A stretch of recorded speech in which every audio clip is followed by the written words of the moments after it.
Happy Easter po kapamilya! Ito po si Father J-Boy at tayo na po at magkapet pandasal. Dalawa ang mukha ng tagumpay. Makikita natin sa bawat ginhawa ang mga nagdaang hirap upang matamo ito. Maaninag ang mga pinasang krus sa bawat pagbabagong nakamtan.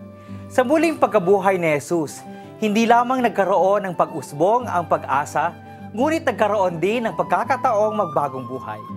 Sa Lunes ng Linggo ng muling pagkabuhay, alalahanin natin ang mga tagumpay natin sa buhay, ang ating tinatawag nating Little Easters. Ito ang mga magandang kapalaran na nakamtan natin dahil sa ating mga pagsisikap. Ito ang mga swerte natin sa buhay na sanhi ng ating pagbubuno sa pang-araw-araw ng mga pagsubok. Ito ang mga panahong nalampasan natin ang iba't ibang uri ng paghihikahos. Sa kahuli-hulihay, habang pinahahaba natin ang listahan ng mga tagumpay, pinapataba natin ang ating mga puso sa pamamagitan ng pagpapasalamat sa may kapal. Parang maliliit na mahal na araw ang buhay Kristiyano.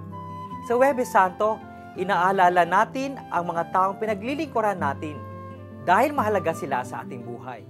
Sa Biyernes Santo naman, inaalala natin ang ating mga krus at kamatayang sinapit kasama sa ating labis na pagmamahal. Sa Linggo ng Pagkabuhay, inaalala natin ang ating tagumpay. Kaya ipagdasal po natin na hindi natin makalimutan na ganito ang buhay. Sa bawat pagkalugmok, laging may pagkakataong bumangon. Magandang umaga po.